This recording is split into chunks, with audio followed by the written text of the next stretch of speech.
What's up guys, it's Dwayne with mountainbuck.com, and today I'm going to show you how my wife and I made this amazing 500 square foot concrete flagstone patio for about $1,500.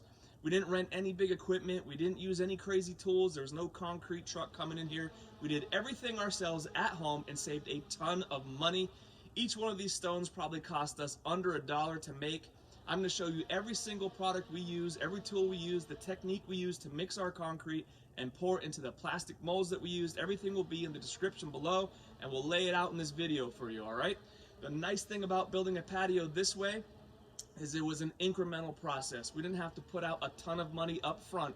We did everything week to week or bi-weekly. We bought some concrete this week, waited another 2 weeks, bought some more concrete, and just kept the process going.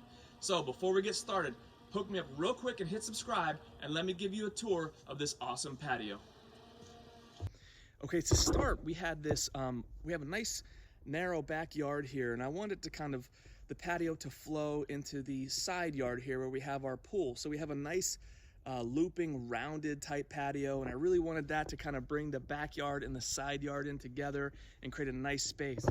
Over here, I created this extended area out the back because eventually, hopefully this spring, I'm going to create a 10-foot bar countertop in here and then add about 4 bar stools in here so people can just hang out on this side of the counter, relax, have a few drinks, and hang out by the pool. So we have seating for 6 right in here, and we're gonna get a propane fire table in here at some point.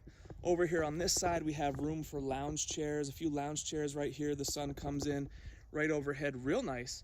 And I created a little bit, just a subtle slope to this thing. So when we have a lot of rainfall, the water's gonna come in off the mountain here and then run down. And I didn't want it running into our pool. So I kind of diverted it, made a nice subtle slope in here so the water just runs off. Let me tell you real quick about this pergola. I really like this pergola. This is the Hampton Bay 10 by 12 pergola from Home Depot. And I actually got it on sale there, so keep an eye out.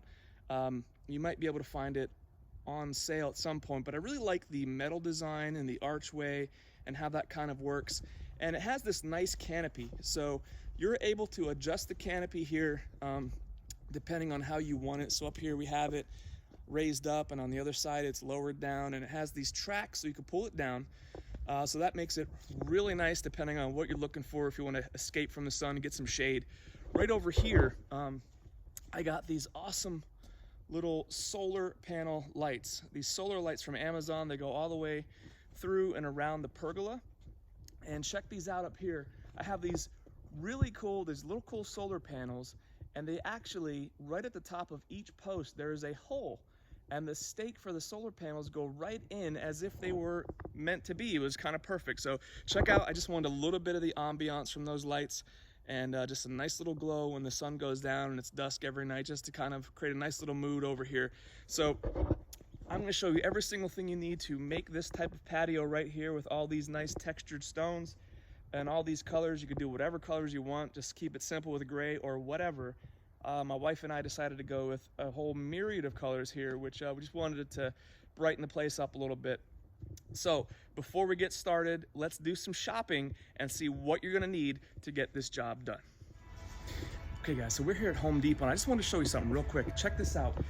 This Venetian gray stepstone here is $8.98. That's $9. We can make like 8 stones for that much money. This is about the size of our big mold here, big stone. So $9 for this one stone, $8.98. We could spend that much money and make 8 or 9 of our stones, a whole set plus 2 or 3 extras. So let's go find the aisle and find out how we're gonna make these ones super cheap with concrete. Okay, so we found our concrete, and this is all you're gonna need. It's the Quikrete high strength concrete mix in the 60-pound bags. It's only $3.55 a bag. So each one of these 60-pound bags is going to fill all 6 molds in our set of 6. So just 60 pounds, mix it up, put it in the molds, and you're good to go. Quikrete makes a nice selection of these liquid cement colors for just over $6 or so per bottle, and we're going to use brown for the purposes of our video today. All right, so when it comes to the concrete molds, you have a lot of options. And the ones I went with were Dimex brand from Amazon. I saw them online and I really liked them because they had a variety of different shapes. This is the largest one. A lot of the different flagstone variety, fieldstone variety shapes, but the thing I liked the most was the texture. And if you could see that, this is the underside of course, but the texture that's going on inside the molds there, I really like. And what that does is, here's a stone I didn't really like. It kind of got some discoloration and stuff on there, so I didn't use it. But that texture creates a really nice, natural stone looking texture on top of the stone. So this is one of the larger stones, but you can see right in here all this nice, you know, grain and pebbling and texture going on right within the stone. So I like how that looked. So I bought this Dimex brand six-piece concrete mold set on Amazon, and it comes from Ukraine. So actually it took like 2 weeks or so to get to my house, which was fine. And that time you could be stocking up on your concrete and all that stuff. So it did take a little while to get to the house. And I actually got 2 sets. So it comes in a set of 6, which 60-pound bag of concrete should fill up all 6 of these in the set. I got 2 sets just so I can increase the production and not wait around for 1 set. So after you've been creating these stones, you start to get some concrete residue and things and powder and stuff within here. So each time before you make a set, you need to simply just wipe them out with a paper towel. So it's kind of a ritual you get used to. And my wife, she's an absolute rock star, helped me out a ton. If you have someone to help you out, I recommend it, because if you do so many of these, it does get to be a grind after a while. And she's more of a night owl, so you know, 9 o'clock at night, we try to turn these things over like, you know, twice a day. So in the early morning we get them done, and then at night we get another set done, putting about 12 hours or so in between each set. 9 o'clock at night, I'm pretty much done for the day, and she's like, come on, let's go make some stones. And you know what? We're out here making stones, and I'm so happy we did, because we got so much done. So if you have an awesome wife, awesome rock star to help you out, I would highly recommend it if possible. So all we're gonna do is wipe these out with a paper towel, get these all cleaned up, and then we'll show you the rest of the process, the mixture with our concrete, and how we're gonna make these stones, okay? So real simple, before we get started, we're just gonna take this out, wipe along the inside, and it doesn't have to be super clean. You see what's happening here? It's just kind of smooth, you know, so we're gonna just wipe along and get this concrete film out of here. Just wipe this out. Doesn't have to be perfect, and then we could of course wipe in here, and you can see how it gets shinier compared to the, you know, the film area where the concrete film is. So we're just gonna wipe these out real good, and then we'll show you the next steps in the process.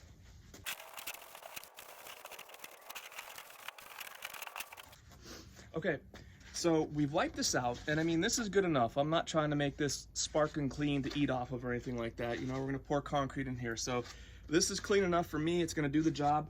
The next step we have to do is put some cooking spray in here, just a light spray of cooking spray.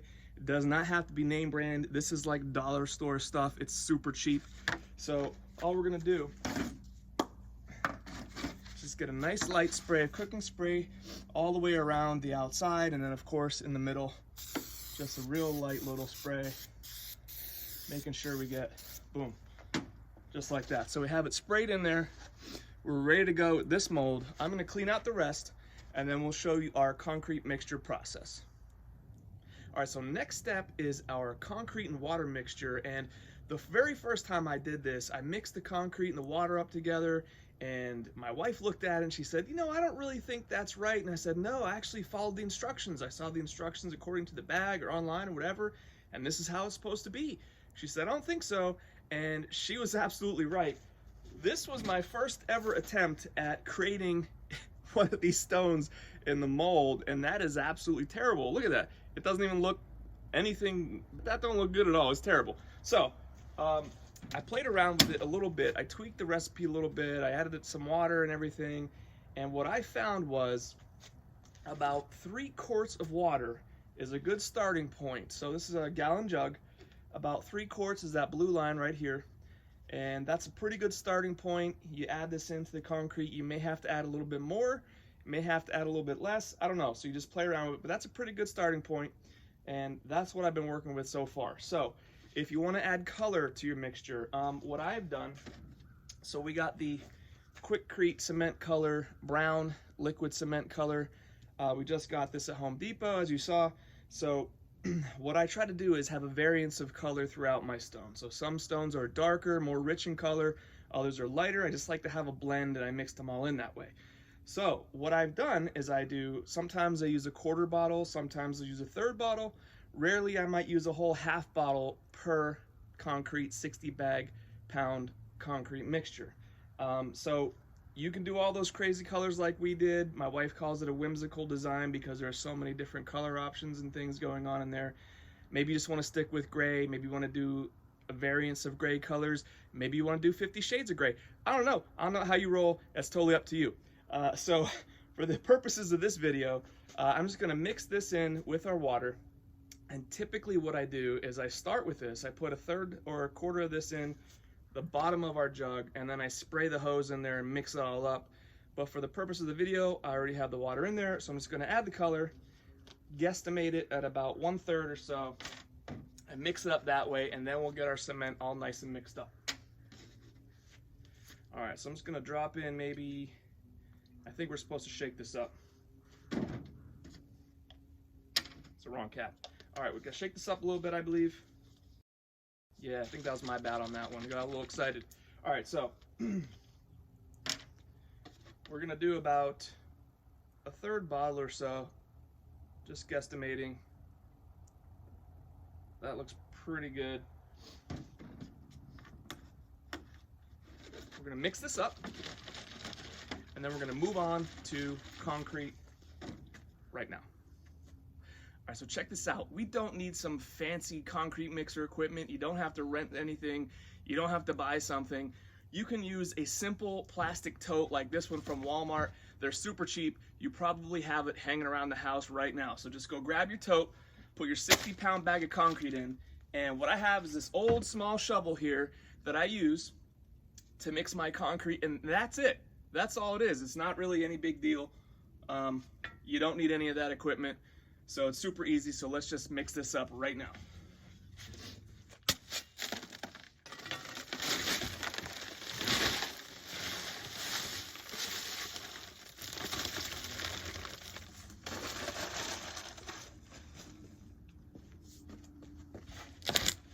Okay, we have our dry concrete mix. We're just going to add all of our water. I do try to distribute this throughout.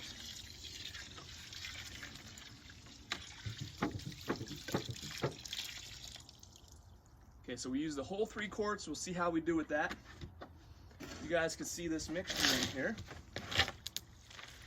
So we've got the water hanging out with the concrete. And let me bring this over so you guys can see a little better. I just want to be careful you don't splash yourself too much.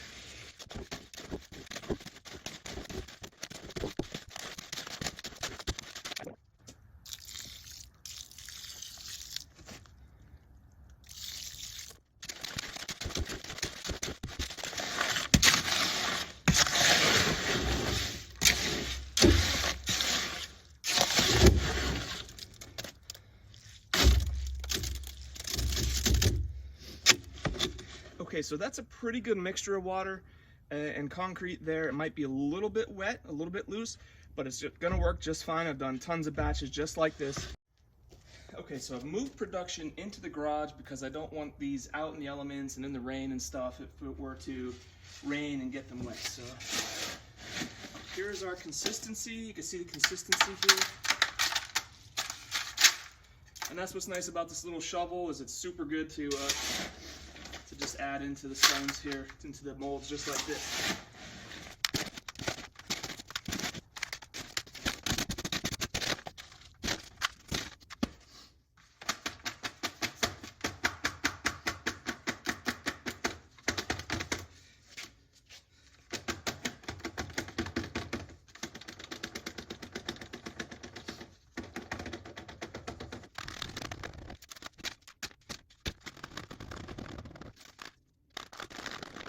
Okay, so now we could tell which ones might need a little bit more, and we could level them off with the remaining concrete. You might have some that have a little bit more than others, and it's okay to just kind of shave that off. And just add it right in. Okay, so this next step here is super important. You don't want to forget this. We call this the bubble up process, so very technical term, I know, but check this out. You're gonna wanna do this for about 1.5 to 2 minutes per stone, okay? So check this out.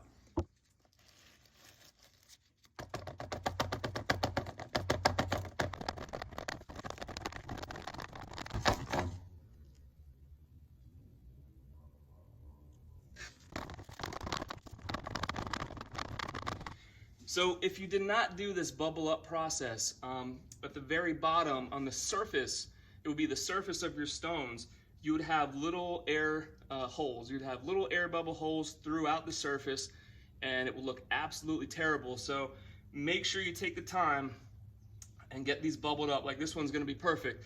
Make sure you take the time and bubble up all your things for about 1.5 to 2 minutes each, and your stones will come out looking awesome. I'm actually gonna leave this one. I'm not gonna bubble this one up. I'm gonna leave that for you, and we'll see what it looks like without doing this process. All right, so we've aerated or bubbled up all of our stones now, except for that one experimental one in the back. So we're gonna let these sit here for about 12 hours or so, and we're gonna check back and check them out when they're all nice and firmed up. Okay, so it's been about 18 hours now. It's 8 o'clock in the morning, next morning. Typically I leave these in for about 12 hours or so, let them harden up depending on the heat and the time of year and the moisture content in the air and all that good stuff, but about 12 hours is a norm. These have been on here for about 18 hours or so. So you can see they've firmed up real nice. We're gonna check them all out, and to get them out of here, obviously you're just gonna flip them upside down and gently work them out of the molds. And as you can see, you have this really nice, nice firmed up flagstone, real nice. There's no, no air bubbles in there or anything like that. So we're just gonna let them sit here and firm up even more now that they're out of the molds. And I'm gonna take the rest of these out, but let's check what happened with this one back here that we didn't aerate, we didn't do the bubble up process. And some people have a vibrating table to get all the air pockets out of there, but we didn't do anything fancy like that. We just did a little simple shimmy shake with our hands here for about 1.5 to 2 minutes each. So let's see how this one did. See if there's any air pockets remaining. And yes, so check this out. So because we did not bubble all those air pockets out of there, you can see we have these tiny little air holes in there, and I just wanted to show you guys that because that's pretty important. You don't want a whole mess of these stones with, these air pockets here, these air bubble holes sticking out. So if you just take a little bit of time and do that little maneuver, you'll take these air pockets out and you have a nice smooth texture finish, exactly how it's supposed to be. So now that we have our stones made, we'll show you the process to build the patio. Step one is to clear your area, get it as level as possible, and get some gravel in there. So some step one gravel, you can get that from Home Depot. We were super fortunate when we had our pool put in. The concrete guy came in, his name was Jesus, and he was super nice, and he had leftover gravel, so he left us about a ton of gravel, which really helped us out. But you can get the step one gravel from SAKRETE at Home Depot or Lowe's, or have it delivered, whatever you choose. And the next step is to add the gravel in. I have like a little demo area with gravel here for you, right? So you don't need to rent any crazy expensive tamping tools or anything like that. I got this Razorback hand tamper from Home Depot, and it's super simple. Once you have the gravel pretty much level, you're just gonna go over and tamp it down with the hand tamper.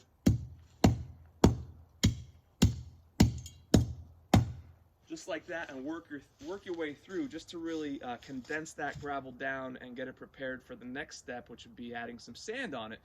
But before we get there, check this out. So this plastic edging material is going to keep your stones in place. It's going to create a nice perimeter around your patio, and it's going to keep your stones in place. And this goes on immediately after your gravel. So once you get the gravel in and tamped down, you want to add this plastic edging. And I got the Contractor pack at Home Depot, and then they didn't have any more, so I got this other brand here. But if you want to create a curved patio like I have, there are spines here along the back, and all you do is cut those spines, and then that will allow your plastic edging, your molding, to bend and shape however you want. You lay this down on the gravel. This would be the inner side, is how I did it. And then these little holes here along the track, you simply drive these 8-inch plastic spikes right through these holes here into the gravel. So we're just going to go do that right now and demo how we add this plastic edging right on top of the gravel, and then we'll move on to our next step. All right, so we have our gravel tamped down, we have our plastic edging in place. This is going to be our border. This will be the border. We're going to add in some topsoil and some seed in here and have a nice plush turf coming in eventually down the road. Over here, we're going to hammer in our spikes. We're going to apply our second step, which is our Paver sand, and then we're going to add our stones on top. So for now, we're just going to add our 8-inch plastic spikes, and you want to add these in every 2 feet or so, something like that. So every several holes or whatever feels good, definitely on the edges and stuff. But we're just going to demo this right here and drive it. And you're going to continue if you want this to bend. We did cut the spines in it, so you are able to bend this however you want. So the next step here would be to add some sand. We have some leveling sand. We're going to add this on top. We're going to screed the sand, which we're going to check out in the next section real quick. But for now, I just want to show you the layers. Layer this on. And then we're going to add our stone. So we may need to cut the stone, which we'll also do in a bit. But the idea basically is to get this nice and level and tucked up against that plastic edging. And then you're just going to continue this process until your patio is totally finished.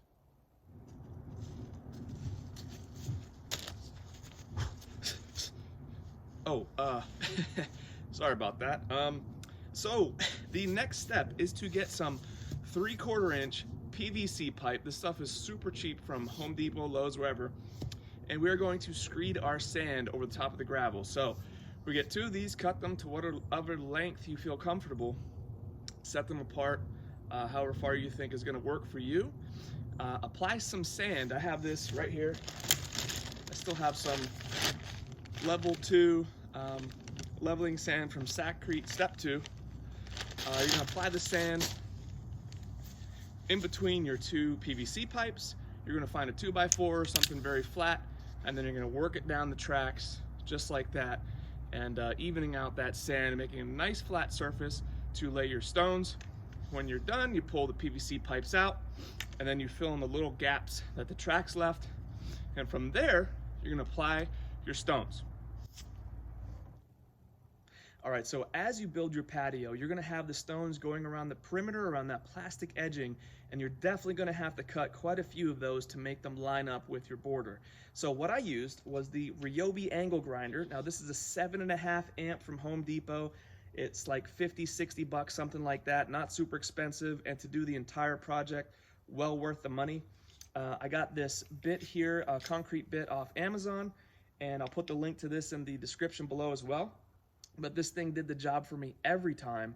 And when I cut my stones, I like to leave the stones out for a few days. I didn't want them just having been processed. I like to let them cure out there and bake just to make sure they're completely solid before I cut into them. But I'm going to show you how I use this thing to cut some stones. So check this out. So we fit this up along the edge and see exactly how we got to cut it to make it fit in there along the border. Once we do that, we try to make a decently straight line with a Sharpie and just mark it up like this. Then we're gonna get our safety glasses, of course. We don't want any bits of this concrete hitting us in the eye or anything like that. And we fire up the angle grinder and just cut along this Sharpie line right here.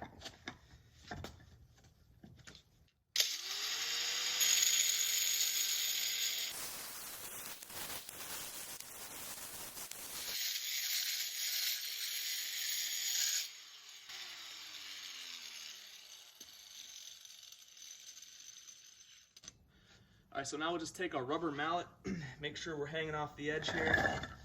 Just give it a little tap. It falls right off.